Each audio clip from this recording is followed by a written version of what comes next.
Oi, pessoal. A gente está aqui inaugurando o episódio número 1 do Abrindo a Garagem. Hoje a gente vai falar de um tema um pouco polêmico, mas um tema complexo, difícil de analisar, porque dá para ser analisado de muitas maneiras, de muitos ângulos, que é a natureza humana. Algumas pessoas criticam esse conceito, né? A gente vai falar um pouquinho disso.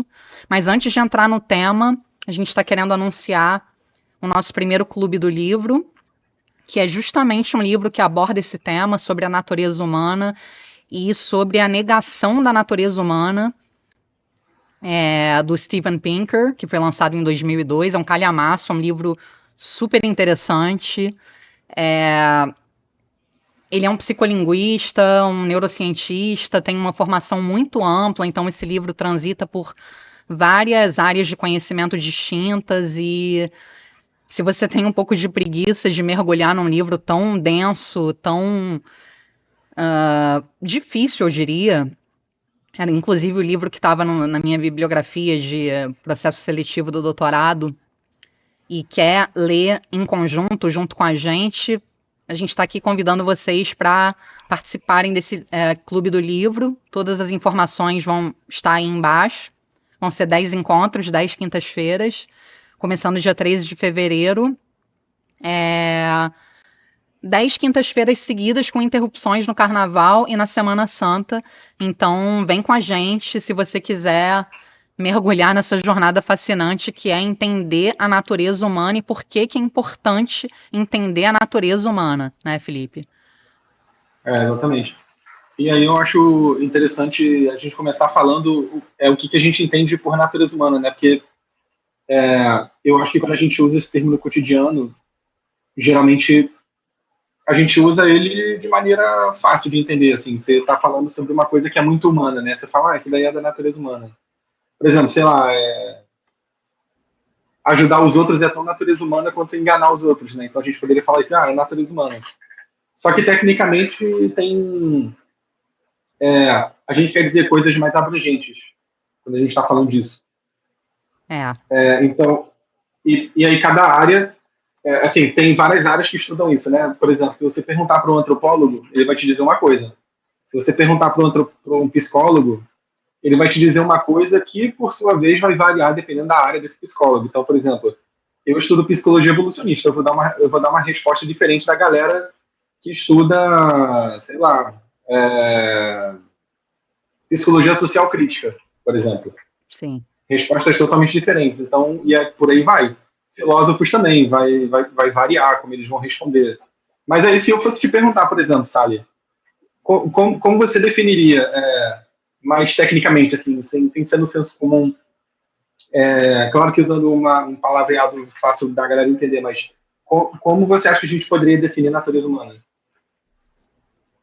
Eu acho que é uma pergunta que, para responder, a gente tem que dissecar e mergulhar em várias camadas, né? Não dá para falar, dar uma resposta simples para isso. Até porque nós somos seres extremamente complexos, com uma cognição complexa, seres ultrasociais. Acho que a gente pode até começar definindo a natureza humana como essa característica central que nos define, que é sermos animais sociais que dependem uns dos outros para sobreviver e que a partir dessa interdependência e interconexão pôde criar sociedades tão complexas como as nossas, né? Essa pergunta, assim, como você define a natureza humana? Se eu for passar para um linguajar bem simples, assim, eu diria quem somos nós, né? O que faz com que a gente possa dizer que tal ser é humano e tal ser é de outra espécie? Então, assim, é lógico que os seres humanos são muito diferentes, se a gente for analisar diferentes culturas, os comportamentos vão ser muito variáveis, há um repertório muito amplo do comportamento humano, só que também há um denominador comum robusto entre diferentes grupos humanos.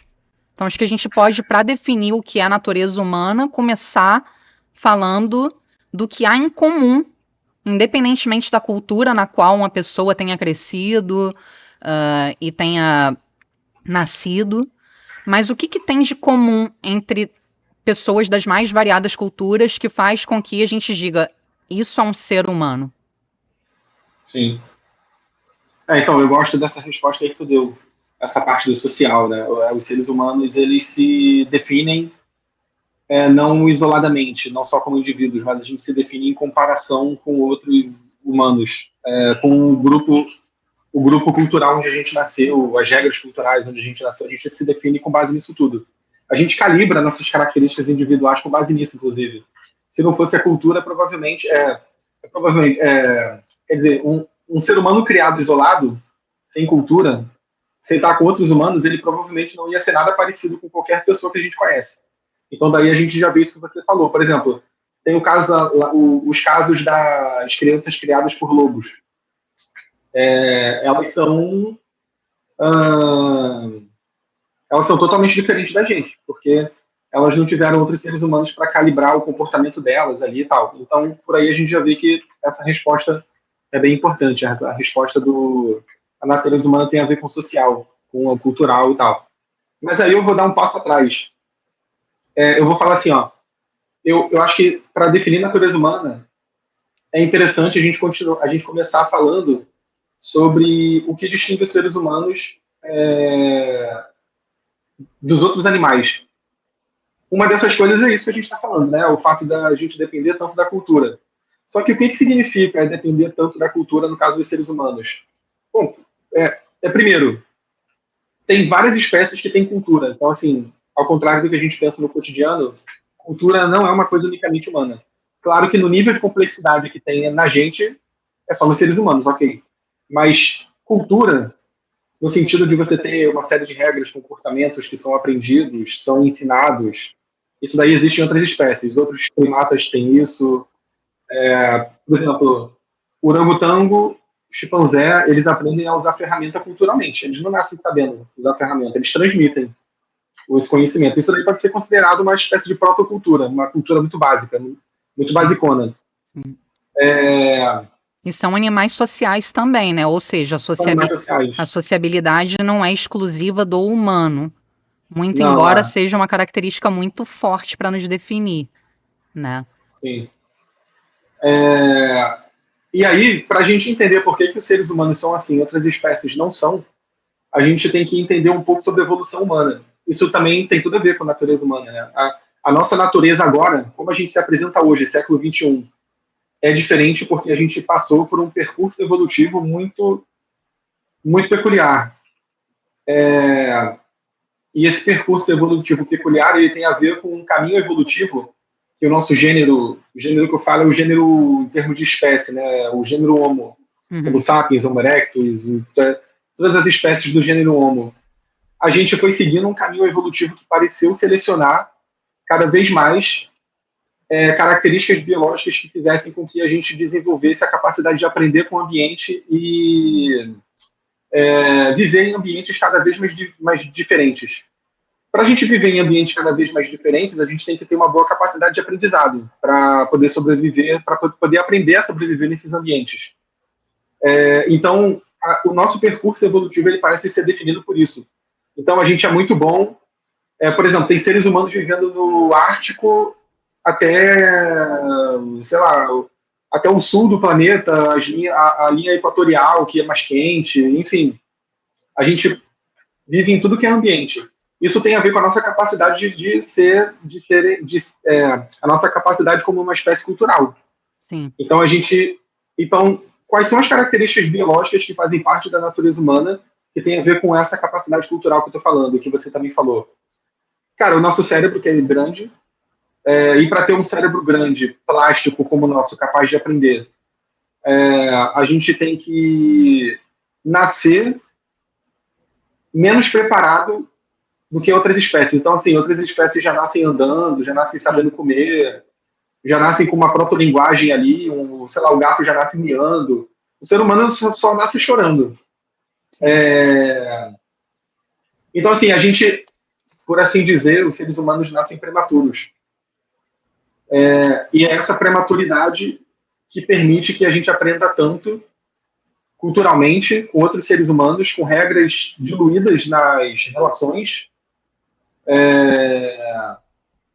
e que a gente varie tanto culturalmente. Ao mesmo tempo, aí que vem, né? Então só para recapitular, a gente tem um percurso biológico que faz com que a gente aprenda muito, e a gente é biologicamente preparado para aprender muito, que a gente nasce prematuro, a gente precisa de cuidado parental porque a gente nasce muito frágil. A gente é iniciado culturalmente pelos nossos pais, inevitavelmente, porque a gente é frágil, então está tudo conectado. E isso explica o fato de terem tantas culturas diferentes. Ao mesmo tempo, e aí também a gente vai falar mais disso ao longo da live, ao mesmo tempo, isso não significa que os seres humanos sejam infinitamente variáveis. Como os seres humanos, o Homo sapiens, ao mesmo tempo em que a gente tem essa capacidade ampla de aprender, que faz com que os grupos sejam muito diferentes entre si, a gente não pode esquecer que a gente tem uma história evolutiva para trás. Então, por exemplo, a gente é Homo sapiens, uma espécie muito diferentona. A única das diferentonas que sobreviveu, que provavelmente os neandertais não sobreviveram ao contato com a gente e tal. Mas, assim, mesmo sendo essa espécie diferentona, a gente é primata. E como primata, a gente vai compartilhar muitas características com outros primatas. A gente também é mamífero. Então, como mamífero, a gente também vai compartilhar muitas características com outros mamíferos. E por aí vai.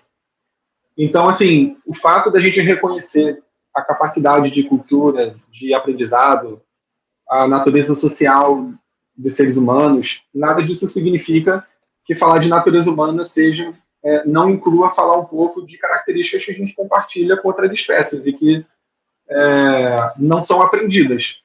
A nossa condição de mamífero e primata não é aprendida. Então é isso. Eu começaria dizendo isso.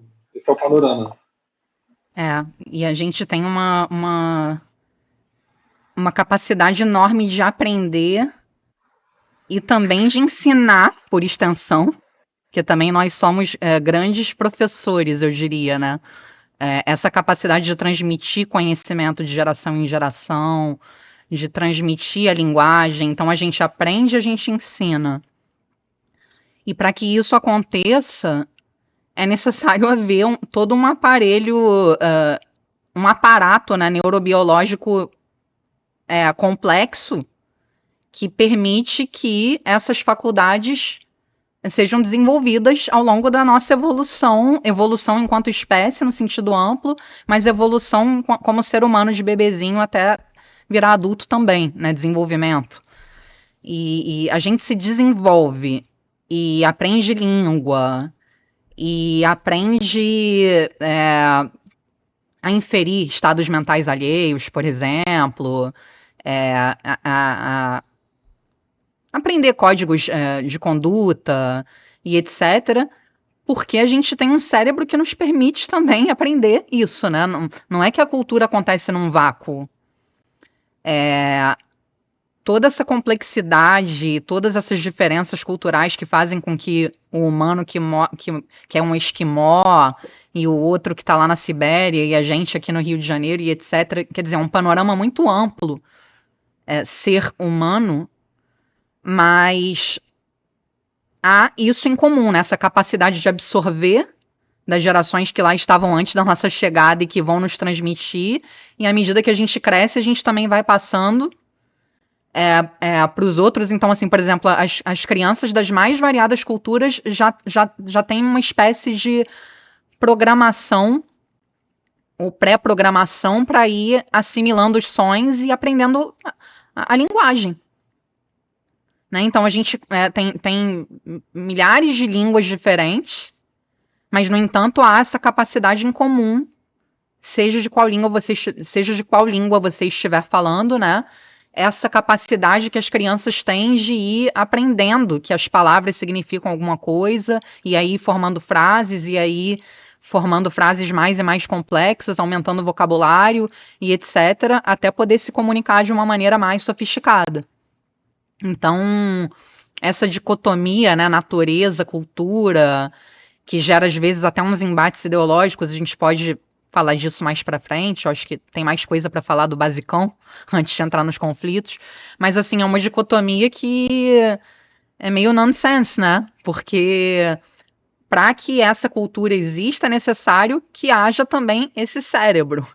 E uma coisa as duas coisas vão se retroalimentando, então não é propriamente uma dicotomia, né? Muito embora as pessoas vejam dessa maneira. A dicotomia, eu acho que ela tem um valor didático, ela tem uma serventia, uma utilidade didática, dependendo do que a gente está explicando. Mas sem dúvida, o mais correto é não considerar essa dicotomia, porque não há uma dicotomia. A gente é biologicamente preparado para aprender. Só que o que eu acho que é difícil das pessoas entenderem é que o que tem a ver com o que você está falando é que o aprendizado ele não ocorre no vácuo. A gente tem que ter algumas estruturas que permitam a gente aprender algumas coisas. O aprendizado ele não é feito numa folha de papel em branco, assim, ele é feito numa folha que tem determinadas predisposições.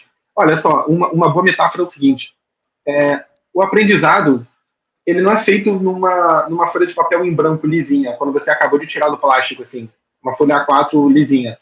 O aprendizado ele é análogo a uma folha que você já dobrou ela várias vezes e ela tem marcas, de forma que é mais, considerando a existência dessas marcas de dobra, é mais fácil você dobrar o papel numa direção que já tem marca de dobra do que numa direção que ele está lisinho. Sim. Então, assim, isso significa que é impossível você dobrar um papel numa parte dele em que ele está lisinho, sem nenhuma dobra? Não, você pode. Mas para ela ter a marca, você vai ter que dobrar várias vezes. É muito mais fácil você curvar o papel numa direção que já foi curvado antes. Então, assim, é uma folha de papel em branco, mas ele tem determinadas facilidades e dificuldades, dependendo de como você maneja o papel, considerando que a analogia aqui é você dobrar o papel, né?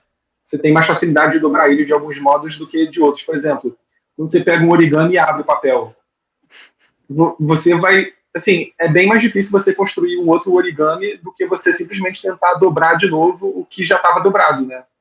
Então, é nesse sentido que o aprendizado, ele não é um processo que ocorre numa folha em branco, num vácuo. Ele é um processo que ocorre...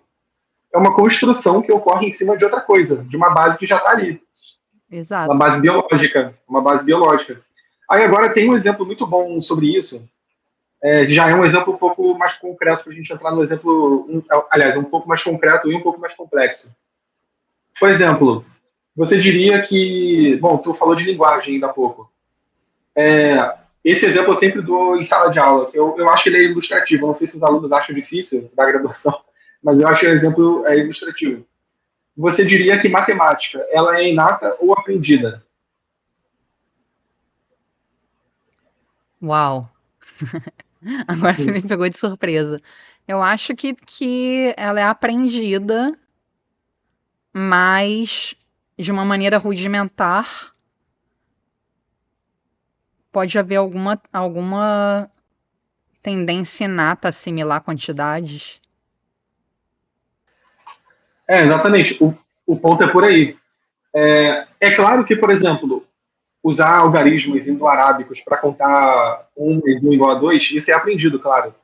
Mas, assim, a capacidade de distinguir entre quantidades, ela é inata. Eu não gosto muito dessa palavra, a gente pode discutir depois por quê, mas agora é útil usar ela. Então, assim, capacidade de distinguir entre quantidades, ela é inata. Por exemplo, o meu gato... Você vê duas maçãs, você automaticamente já sabe que é mais do que uma, né? Isso. Se você tá com muita fome, por exemplo, né? Assim. Sim. Por exemplo, os meus gatos, quando eu coloco...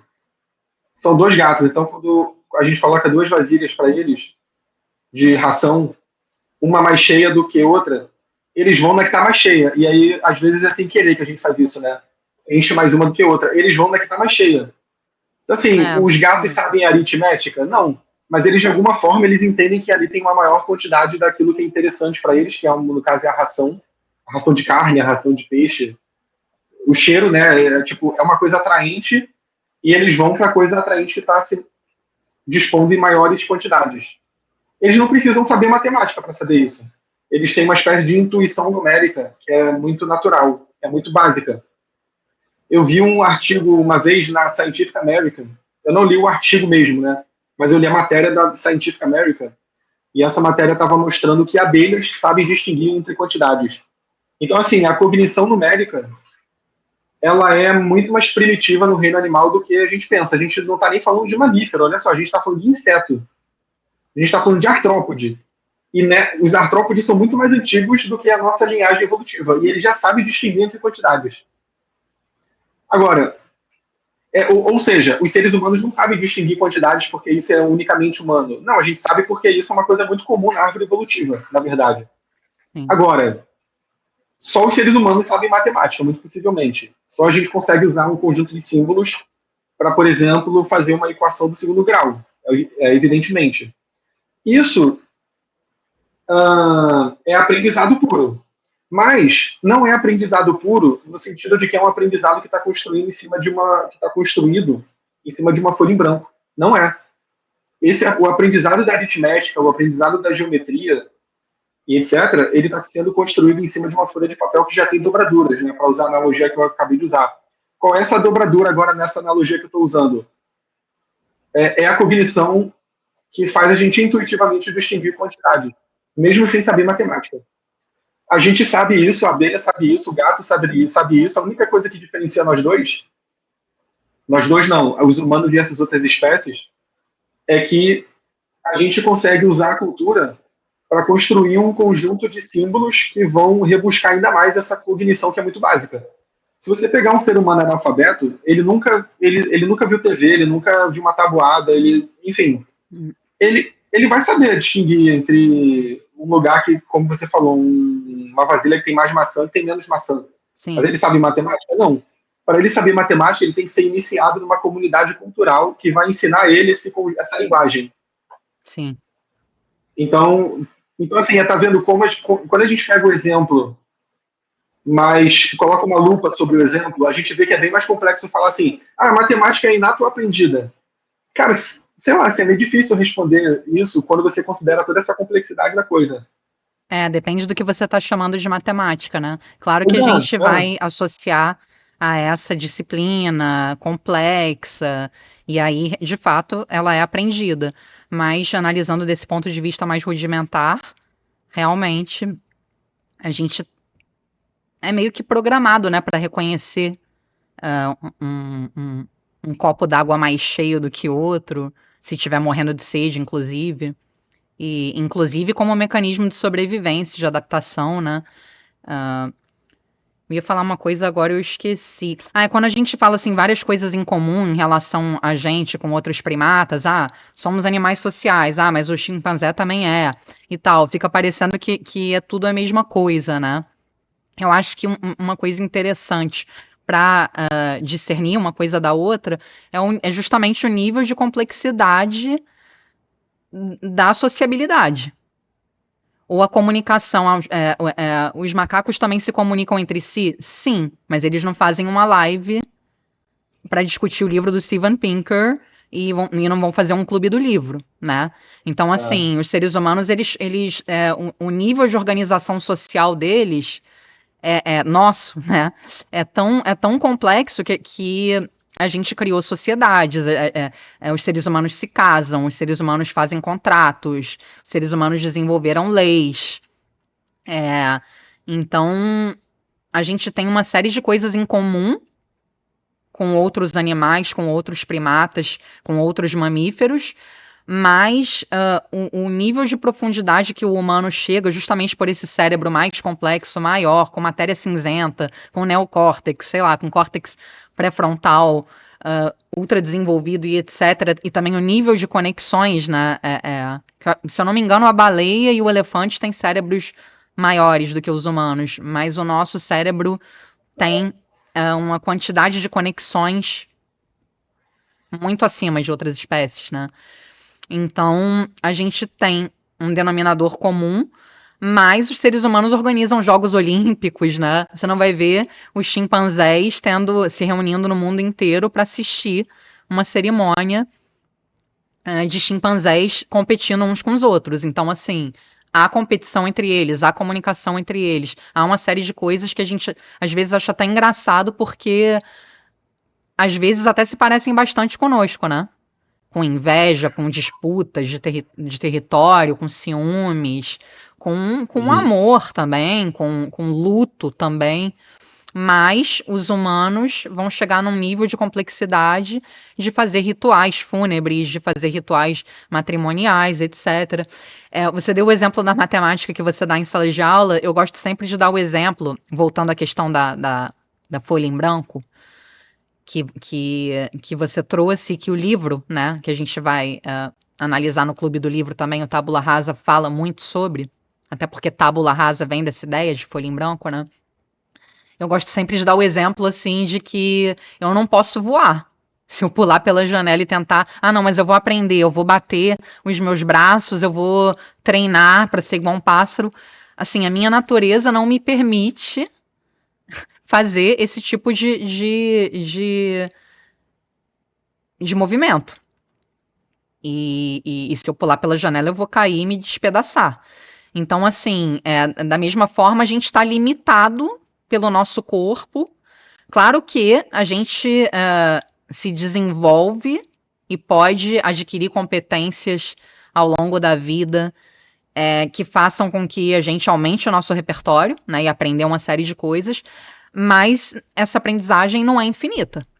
Ela vai estar limitada, por mais inteligente que uma pessoa seja, por mais elevado que seja o QI de uma pessoa, ou por mais atlética que uma pessoa seja, sei lá, um Messi, um fenômeno, vai haver um limite.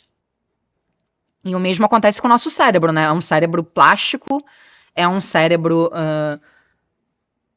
grande, cheio de conexões e sinapses, com uma capacidade enorme de formar novos circuitos, mas o nosso cérebro não é infinitamente maleável. E também não é todo o nosso cérebro que é plástico, né? O nosso córtex cria várias conexões neurais e a nossa capacidade de aprender vai aumentando esse repertório, como eu falei, mas a gente também tem estruturas subcorticais que são menos plásticas, que são mais primitivas, assim, do ponto de vista da evolução, que fazem com que a gente tenha reações, muitas vezes, não tanto flexíveis, né? Assim, meio que instintivas da espécie. E aí o medo. Claro que entram variáveis culturais também, né? Uma pessoa que, por exemplo, mora no Rio de Janeiro e foi assaltada, ela vai desenvolver medo de determinados estímulos que uma pessoa que cresceu numa floresta ou que cresceu numa metrópole onde não haja violência urbana, ela não necessariamente vai ter os mesmos tipos de medo. Então, o medo também se explica por variáveis culturais sociológicas. Mas tem vários mecanismos instintivos do medo, tô citando um exemplo, mas poderia ser outra emoção também, que são mais primitivos.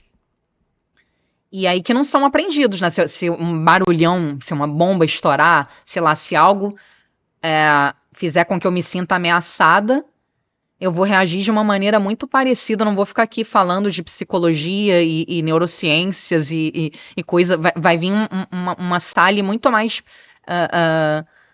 primitiva, eu diria, assim, é muito mais um lado mais animalesco, mais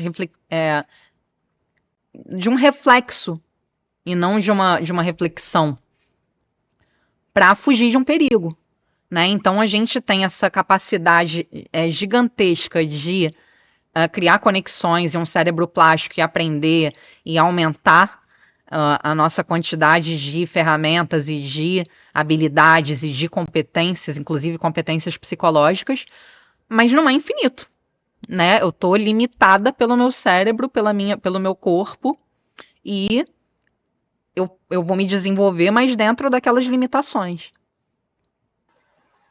Sim, tem um exemplo bom, já que você tocou em medo. Peraí, antes de citar o exemplo, só uma observação. Porque, assim, as características da emoção, medo, os mecanismos biológicos que constituem isso que a gente chama de medo, eles têm um componente biológico e hereditário e filogenético bem forte. Então, assim, a reação de medo ela tende a ser muito parecida em seres humanos, em chimpanzés, em outros mamíferos, é bem parecida. E isso a gente já sabe há muito tempo. Assim, o Darwin já falava sobre isso. Tem um livro muito interessante do Darwin sobre emoções, que é a expressão das emoções nos homens e nos animais. E aí o Darwin fala ali, ele desenha uns rascunhos, por exemplo, que mostrando que a expressão de susto, medo, surpresa, ela é muito parecida no rosto de seres humanos e chimpanzés, de seres humanos de outras culturas também. E ele também observa que tem expressões análogas entre a expressão de medo. Tem manifestações análogas na expressão de medo dos seres humanos e, por exemplo, de outros mamíferos, como cães e gatos. E ele fala assim, cara, se você reparar, o cachorro, quando está com medo, o cachorro e o gato, quando estão com medo, eles assumem aquela expressão que o rabo fica para o alto, o pelo fica arrepiado, eles ficam meio assim, de acordo com a anatomia deles, né? Não é o ombro que fica para o alto, mas eles assumem uma posição mais... como se eles estivessem tentando fazer o corpo deles ficar maior do que é. É uma expressão muito parecida também com a raiva. Por exemplo, quando você vê um cachorro rosnando para outro, ele geralmente está mostrando os dentes, está fazendo um barulho muito bizarro, né? Está rosnando. Ele está fazendo uma série de expressões que também parecem indicar que ele está tentando fazer com que o corpo dele pareça maior e mais ameaçador. E seres humanos, quando estão com raiva, não fazem uma coisa muito parecida. A gente não rosna, né?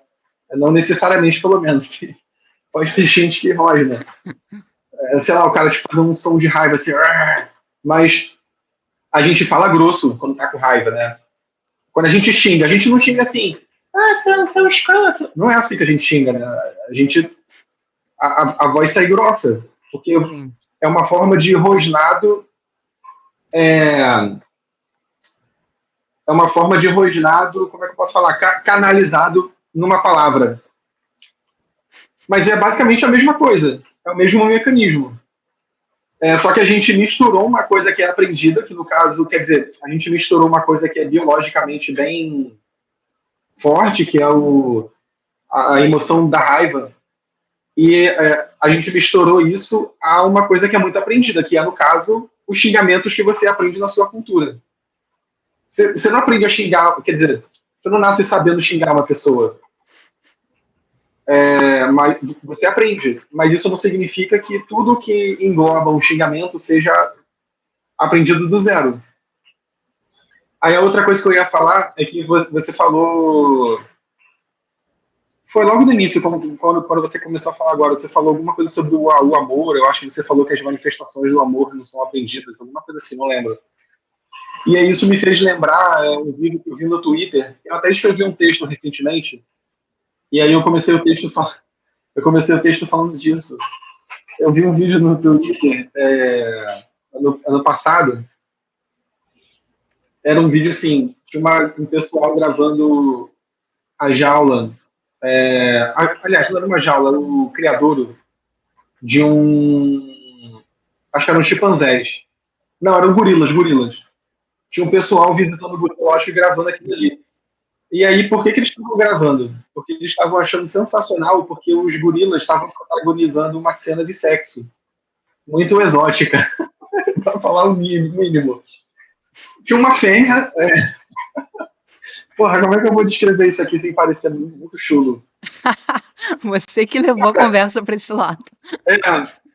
Mas assim, eles estavam protagonizando praticamente uma cena de filme pornô em que a fêmea estava fazendo sexo com dois machos e um deles não estava penetrando ela, eu diria. Ele estava se masturbando e ela estava assim, mostrando a cara porque ela queria que ele, digamos assim, se autogratificasse e despejasse todo o seu amor bem na cara dela. Sei. Então, aí você vê assim, caraca, mano, como que esses macacos aprenderam a fazer um negócio desse que tu vê em filme pornô? Assim, eu não tô querendo dizer que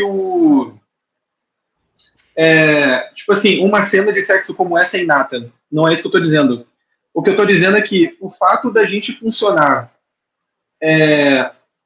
Quer dizer, o que eu estou dizendo é assim, o fato da gente fazer determinadas coisas muito criativas em vários âmbitos, sexualidade, sei lá, arte, ciência, qualquer coisa, não significa que essa coisa muito criativa seja fruto de uma tábula rasa também.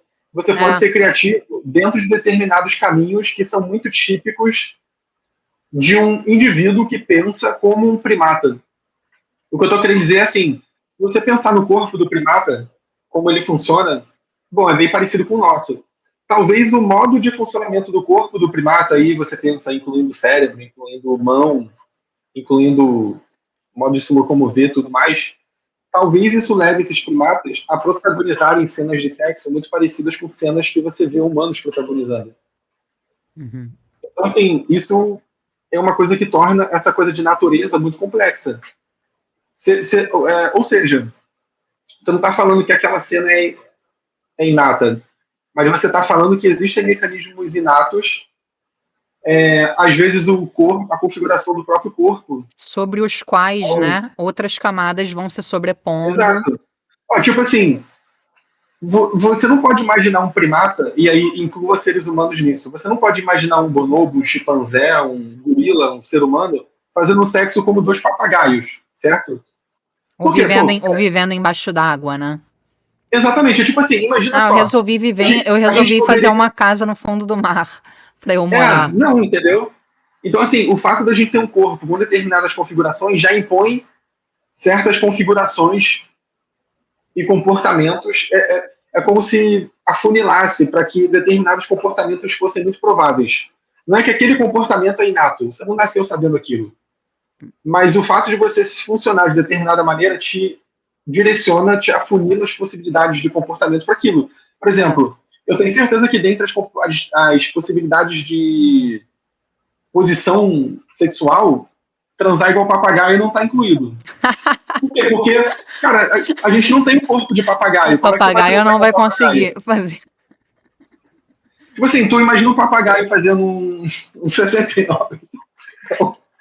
Entendeu? Louca. Por quê? Ah, não, pô, é porque os seres humanos têm, sei lá, um módulo mental que eles nascem sabendo fazer essa parada. Não, entendeu? É porque você tem um corpo de primata que permite que isso seja uma possibilidade. O papagaio não. Simplesmente. Entendeu?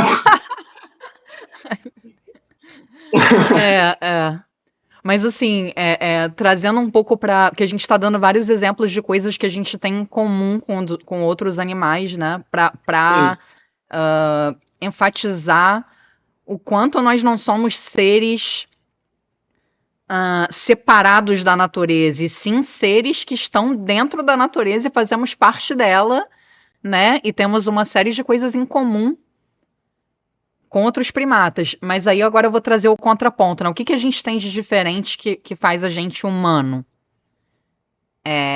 Eu estava pensando aqui enquanto eu te ouvia, numa coisa que eu acho que é muito central para definir o que é humano, né? No início você me perguntou como eu definiria.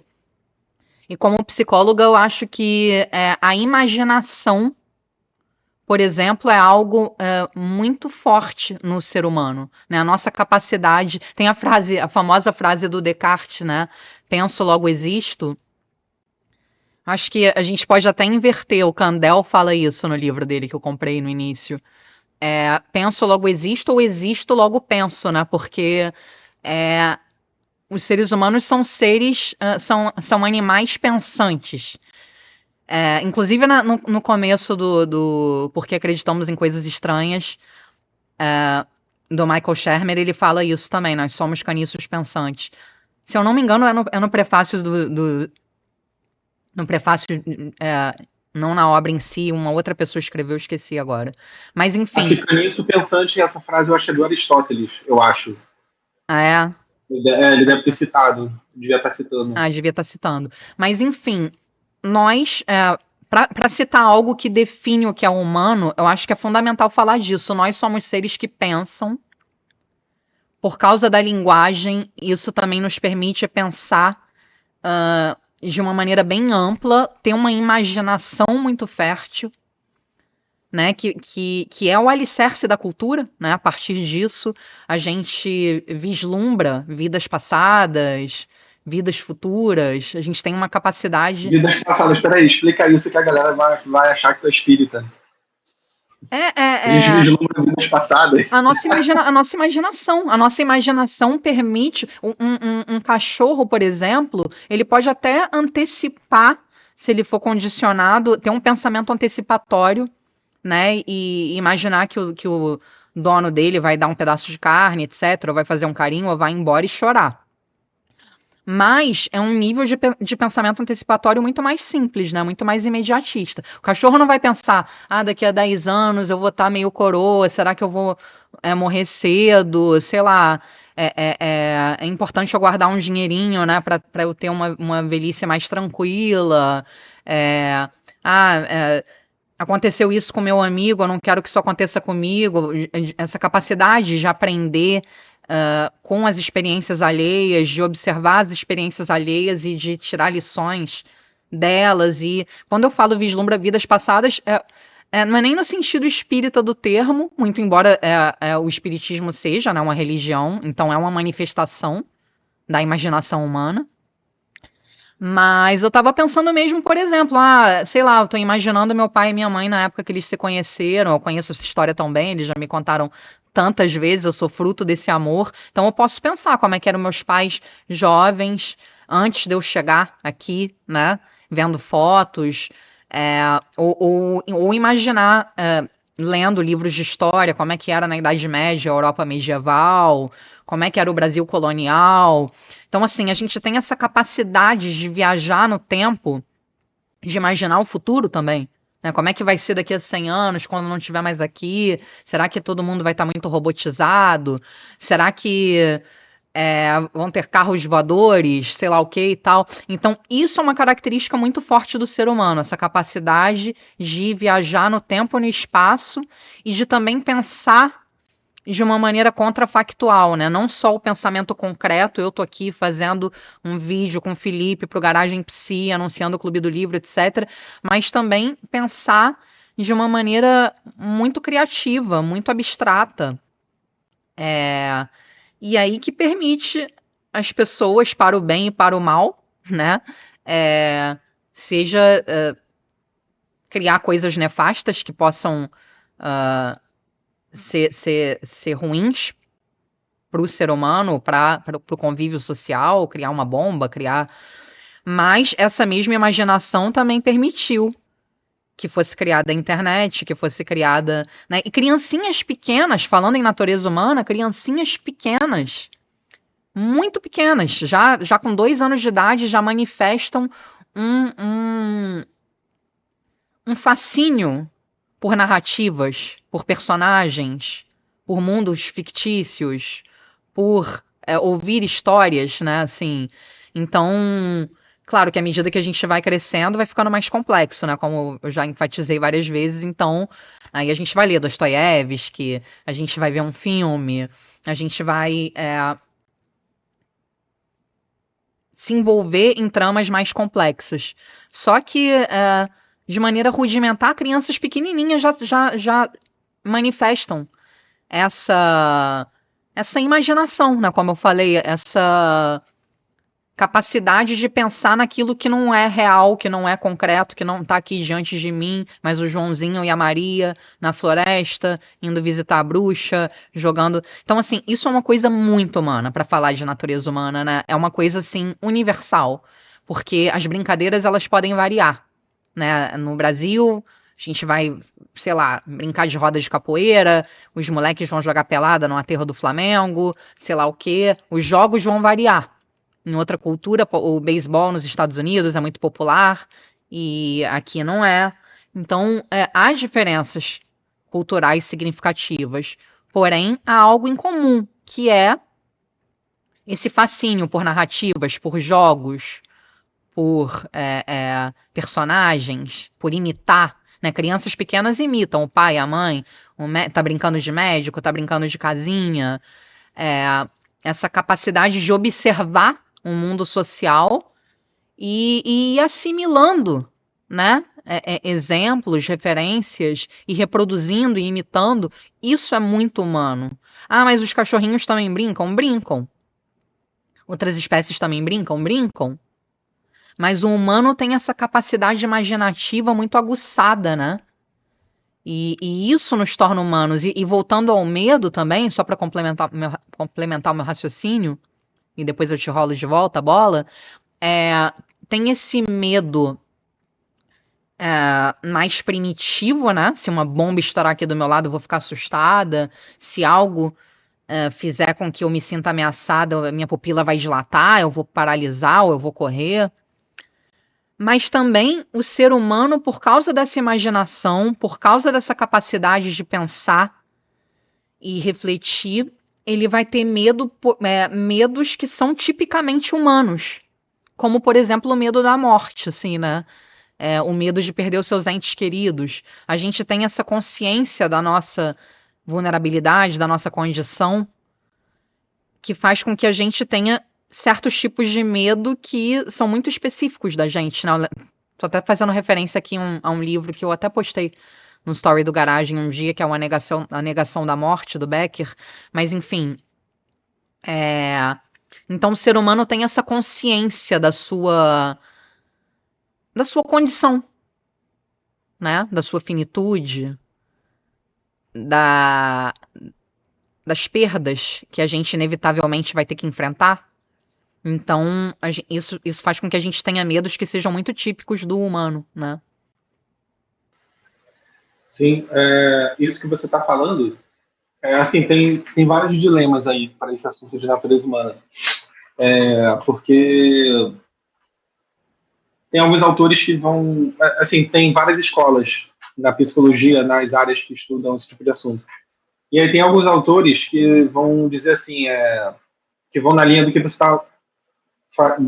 da referência que você está trazendo. Que é assim, olha, os seres humanos, eles têm capacidades psicológicas que são muito diferentes das outras espécies. Como tudo isso que você falou. Pensar à frente, pensar muito para trás, imaginação, o lance da brincadeira que você disse também, que tem a ver com pensar à frente e atrás, imaginar também. São manifestações dessas capacidades. E aí esses autores vão dizer que essas capacidades psicológicas, elas fazem parte, digamos assim, de um campo de possibilidades que é fornecido pela genética. Então, foi a evolução que dotou o nosso cérebro. Bom, primeiro a nossa genética, e aí essa genética cria um cérebro, ela faz desenvolver um cérebro que tem todas essas capacidades. Só que tem um outro grupo de pesquisadores que eles dizem assim, olha, na verdade, o que é unicamente humano é a nossa capacidade de construir um nicho. Um nicho, nicho aqui nesse caso significa construir um ambiente moldado à imagem e semelhança dos seres humanos que vão fazer uma espécie de efeito, que vão causar uma espécie de efeito catraca sobre as nossas capacidades, que no fundo não são nem tão diferentes assim da dos outros animais. São diferentes, mas nem tanto. Por exemplo, esse exemplo da matemática que eu falei antes, seria um exemplo citado por esses caras. Eles falariam assim, olha, algumas pessoas poderiam dizer que a matemática ela só é possível porque os seres humanos são biologicamente dotados de capacidades biológicas que, de fábrica, fazem a gente ter um pensamento mais abstrato, etc, etc. E aí a matemática é possível, a geometria e etc. Aritmética, geometria e por aí vai. Esses caras que eu estou falando, eles vão dizer assim, não é que os seres humanos têm uma dotação biológica para desenvolver... não é que os seres humanos têm uma dotação biológica para pensar mais abstratamente. Os seres humanos têm uma dotação biológica para construir um nicho que é dotado de ferramentas que causam esse efeito catraca que eu estou falando. O que é esse efeito catraca?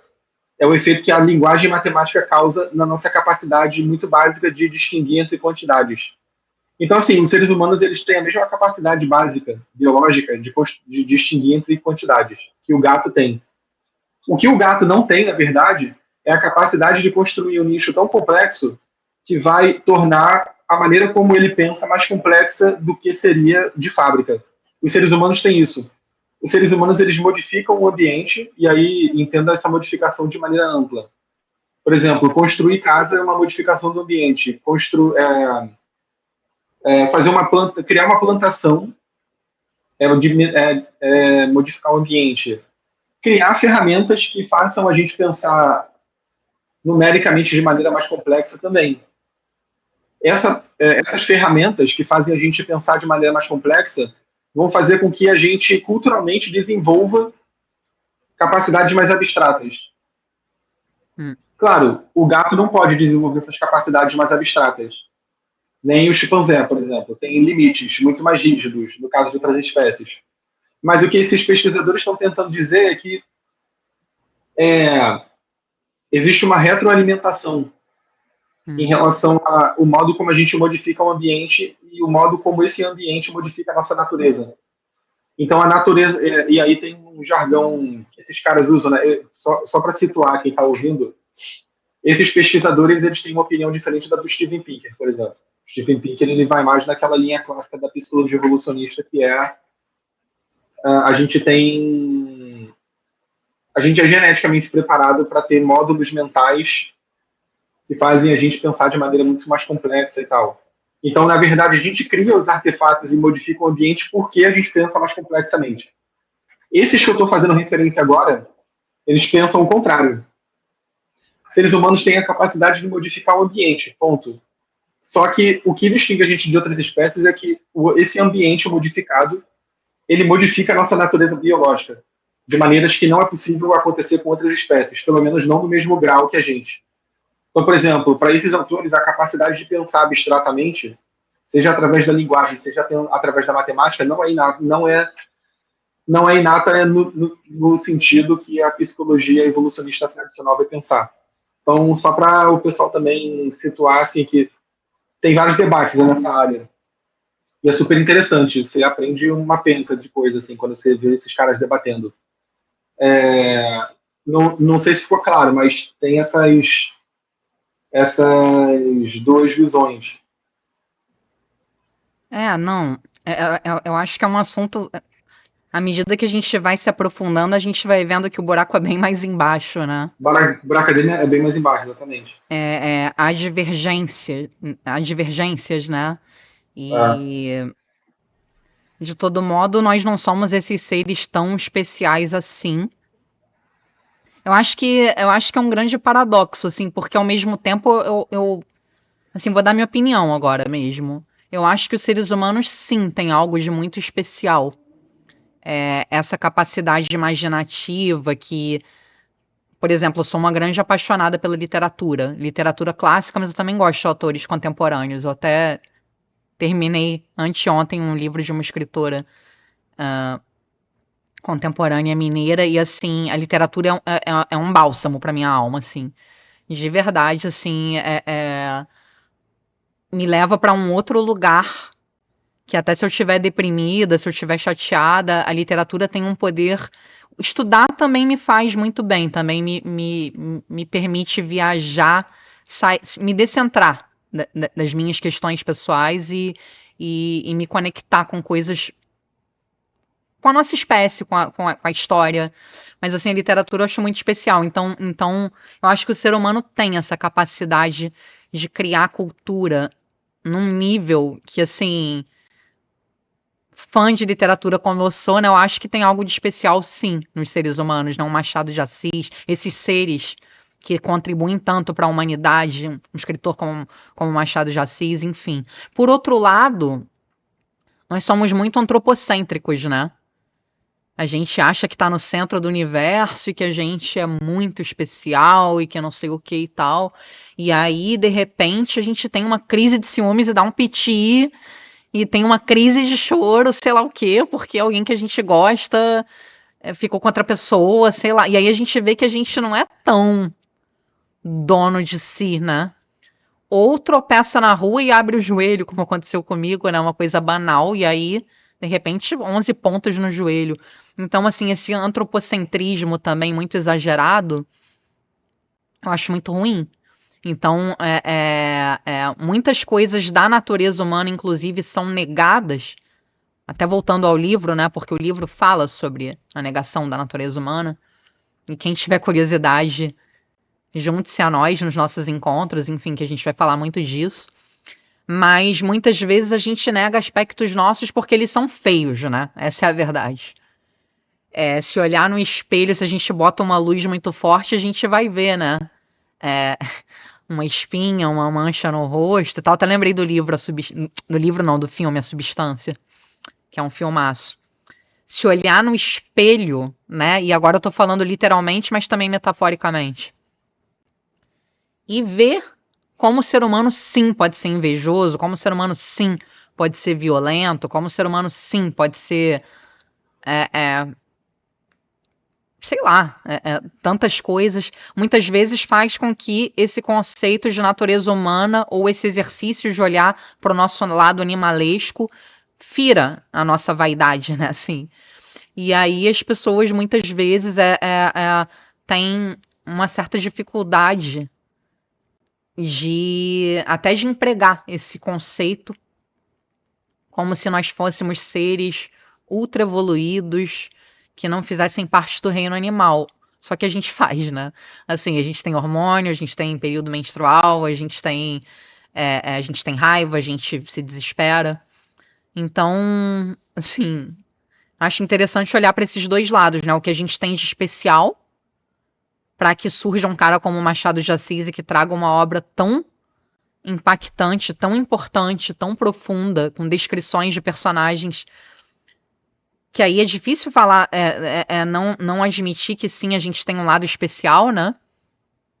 Para produzir tanta riqueza literária, por exemplo. Estou falando da literatura, poderia ser filosofia, poderia ser. Mas por outro lado, a gente não é tão especial assim. Por outro lado, a gente é bem mais animal do que parece num primeiro momento, né? Então, eu acho que o estudo da natureza humana é muito fascinante. É muito fascinante, mas também mostra coisas nossas, como ir para terapia, né? Mostra coisas nossas que às vezes a gente não quer muito ver. E o livro fala disso, e estudar a natureza humana traz muito isso, né? Aspectos nossos que muitas vezes são negados ou então distorcidos em nome de uma verdade mais bonitinha. Mas assim, a nossa história, eu acho até que ela é uma história bonita, a história do ser humano, da nossa evolução, da gente ter chegado até aqui, né? A gente está aqui gravando essa live, esse vídeo, quer dizer, e poxa vida, a gente tem que ser grato, né, pelas gerações passadas e é uma história bonita. A gente está aqui no ar-condicionado, né? Alguém inventou isso. Então, o ser humano é muito criativo, muito inteligente. Só que a gente vai estudar a natureza humana e ver um monte de coisa hard também, né? Então é um pouco dos dois. Eu diria que é um pouco dos Sim. dois. Então, a gente está encaminhando já para o final. Esses pontos que você está trazendo são bons para a gente terminar. E tem ainda um outro ponto, que é bom a gente falar agora nesse finalzinho. Aliás, para reforçar, quem quiser participar do Clube do Livro, do Tábula Rasa, do A Negação Contemporânea da Natureza Humana, do Steven Pinker, o link vai estar na descrição desse vídeo aí. O link para se inscrever. Então, cliquem lá e vejam o que tem que fazer. Mas uma coisa que eu lembrei de falar, que eu acho que é muito importante quando a gente fala desse assunto da natureza humana, é que parte dessa negação que você falou, e o Pinker também aborda isso no livro dele, tem a ver com as pessoas associarem natureza humana com uma coisa que é moralmente correta. Então, por exemplo, se você fala que, sei lá, matar, roubar, estuprar ou qualquer coisa desse tipo é da natureza humana, as pessoas entendem que você está falando assim, então deixa, é assim mesmo, tal, é da natureza humana, não tem nada que a gente possa fazer. Não, não é isso. Não é nem um pouco isso. Não é nem um pouco isso. Falar que alguma coisa faz parte da natureza humana não tem nada a ver com o status moral daquela coisa. Por exemplo, ser altruísta também faz parte da natureza humana, assim como faz parte da natureza de várias espécies. Ser altruísta é muito bom, é legal. Mas quando a gente fala que ser altruísta faz parte da natureza humana, a gente não está querendo falar assim, olha, faz parte da natureza, sejam altruístas, isso é maneiro. Não, são assuntos diferentes. Quando a gente fala que altruísmo faz parte da natureza humana, a gente não está dizendo que altruísmo é bom nem ruim, a gente está falando que é um tipo, é uma coisa que faz parte do repertório da nossa espécie, assim como de outras. É isso só. Ah, mas é bom ou ruim? Tá, se é bom ou ruim é outra discussão, é outra coisa. Natureza humana não tem nada a ver com julgamento moral. Não tem nada a ver com quão ético é fazer alguma coisa. Então, isso é um cuidado muito importante que a gente tem que ter quando fala sobre esse assunto. Então, por exemplo, voltando ao exemplo dos macacos, né, que eu falei lá no início da live, aquela cena ali que eu descrevi, que eu vi no Twitter, dos macacos mandando ver ali como se fosse o Pornhub, né? Aquilo dali é certo ou errado? Cara, eu não sei, assim, sei lá, eu acho que o macaco ele tá julgando, é certo e errado. Cara, sei lá, eles só estão fazendo um negócio ali. Faz parte, aparentemente, esse tipo de comportamento sexualmente flexível, vou chamar assim, sexualmente criativo, aparentemente isso faz parte da natureza, não só dos humanos, de outras espécies também. E veja que eu não estou embutindo nenhum julgamento moral ao falar disso. Ah, o gorila ele tá certo ou errado a protagonizar aquela cena lá. Ah, o gorila é safadão. A gorilinha lá, ela não é dona de casa e do lar, tá erradona, ela tinha que ter um marido, tinha que ir pra igreja. Cara, não sei, assim, não. Eu só tô falando assim, mano, a criatividade aplicada ao âmbito sexual aparentemente é uma coisa muito comum, não apenas em humanos. É só isso que eu tô falando. É. Então é basicamente isso. Entendam isso de uma vez por todas. E assim, para quem vai participar do Clube do Livro, a gente vai fazer uma reflexão melhor sobre esse assunto lá, porque o Pinker aborda isso num capítulo, eu acho, tem um capítulo só sobre isso, se eu não me engano, mas ele faz essa distinção no livro inteiro, porque é uma Sim. preocupação dele, assim, de fato. Mostrar que, ó, galera, não tem nada, uma coisa é uma coisa, outra coisa é outra coisa. Então, tenham isso em mente, só. É uma preocupação dele e é um debate que toda hora, pelo menos na minha vida, aconteceu muitas vezes. Eu acredito que na sua também, né? Você, como professor universitário ainda, né? Das pessoas confundirem isso de você descrever um fenômeno com você endossá-lo, em primeiro lugar. Então, dizer, por exemplo, que meninos são mais violentos que meninas, fisicamente, pelo menos, meninas podem ser extremamente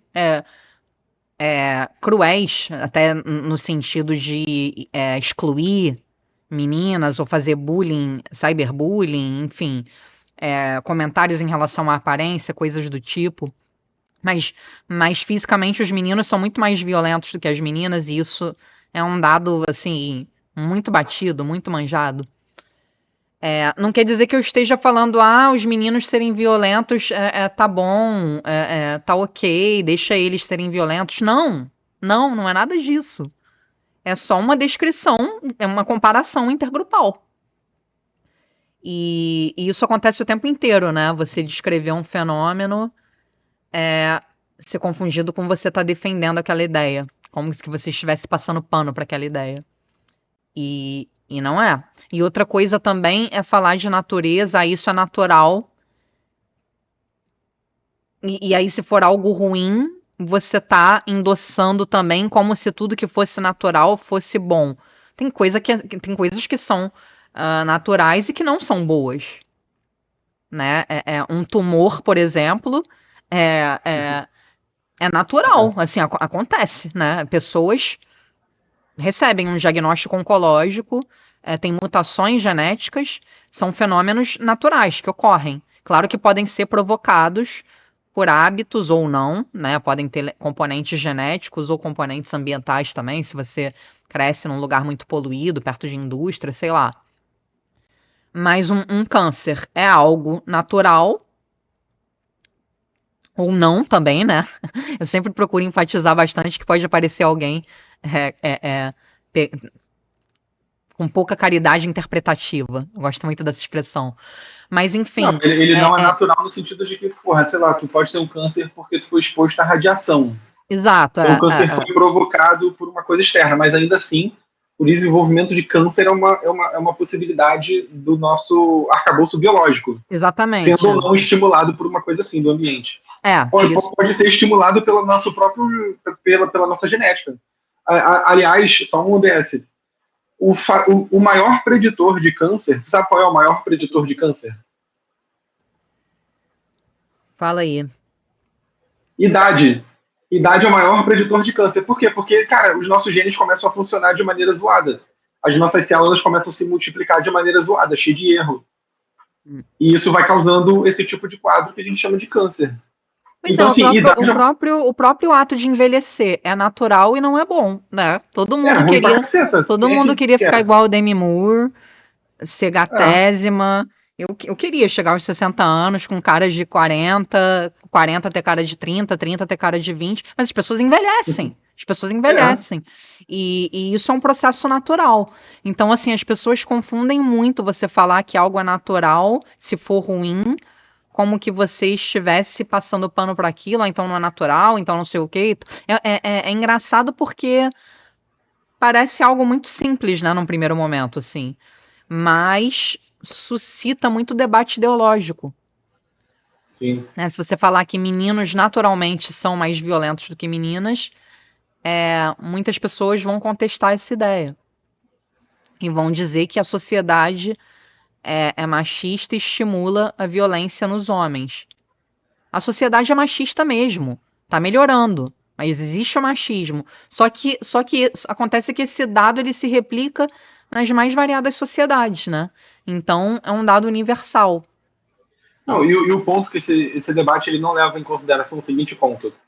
Os meninos são mais agressivos porque a sociedade é machista, ou esse elemento das sociedades machistas que é ter como esperado que os meninos sejam mais agressivos, acontece porque ao longo do, assim, ao longo de milhares e milhares de gerações, percebeu-se que os meninos são 1000 vezes mais agressivos que as meninas, e aí nasceram várias culturas que falam assim, olha, os meninos parecem ser mais agressivos que as meninas.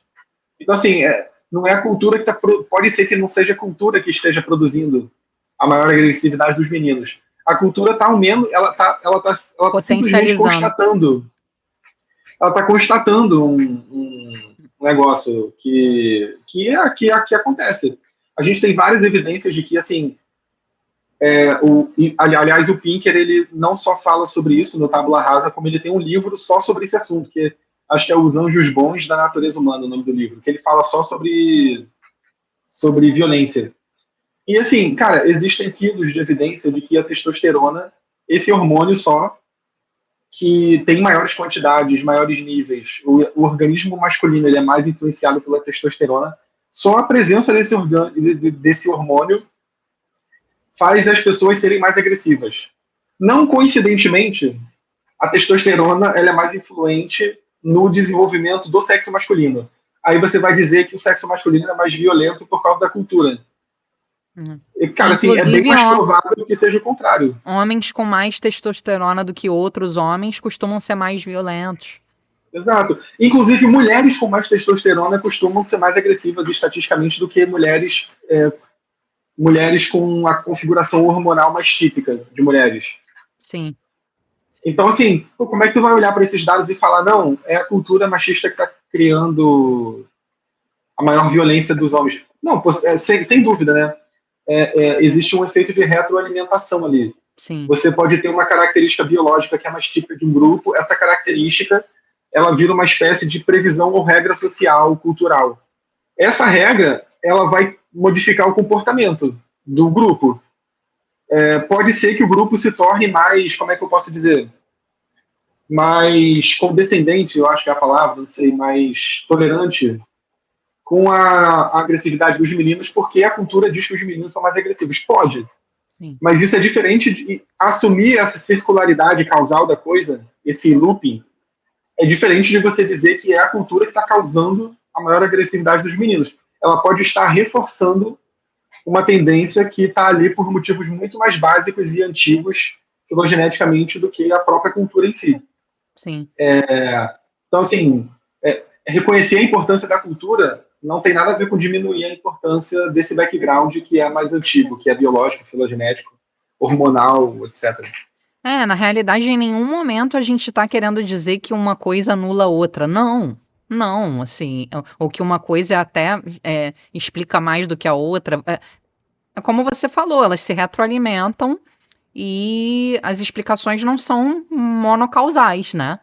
Então, mas a cultura não nasce no vácuo. No final das contas é isso, a cultura não nasce no vácuo. a partir de experiências anteriores. Até porque antes da cultura, o que tinha no começo? Na pré-história? Antes da pré-história? Os dinossauros. Se a gente for voltando no tempo, a cultura surge a partir da natureza e não o inverso, né? Então acho que a gente pode ir caminhando para terminar, assim, né? Quem tiver interesse, mais uma vez reforçando, que vão ser 10 encontros de 2 horas, 10 quintas-feiras, de 7h30 da noite, de 7h30 às 9h30 da noite. E a gente vai poder discutir tudo isso e muito mais, né? É um tema muito abrangente, muito interessante, né? Assim, eu sou suspeita para falar. E falar de natureza humana é importante porque a gente se conhecer, não apenas se conhecer indo para terapia, para psicoterapia, para conhecer a nossa história de vida, nossa vida biográfica, o nosso modus operandi, para poder desenvolver competências e habilidades psicológicas para viver melhor, é importante, mas também nos conhecer enquanto espécie, né, a frase do Sócrates, já que a gente falou lá de Aristóteles, o caniço pensante e tal, conhece-te a ti mesmo, né? É É a importante. frase do oráculo, né, do oráculo de Delfos. Exato, e é fundamental para que a gente conhecer a natureza humana, conhecer inclusive, estudar inclusive os lados obscuros, os lados não tão bonitos de se ver da natureza humana, é fundamental até para a gente se entender enquanto espécie e levar uma vida melhor, né? Acho que. Sim. Cara, então é isso. Espero que todos tenham gostado desse vídeo. E quem tiver mais interesse, para reforçar o que a Sally falou, quem tiver mais interesse no Clube do Livro sobre natureza humana, o primeiro livro que a gente vai abordar é o do Pinker, Tábula Rasa. Clica no link aí na descrição do vídeo que vai ter mais detalhes lá para saber como pode participar. Então, é isso aí, acho que a gente já está terminando. E é isso, fiquem de olho no Garagem PC. Tchau, pessoal. Tchau, tchau.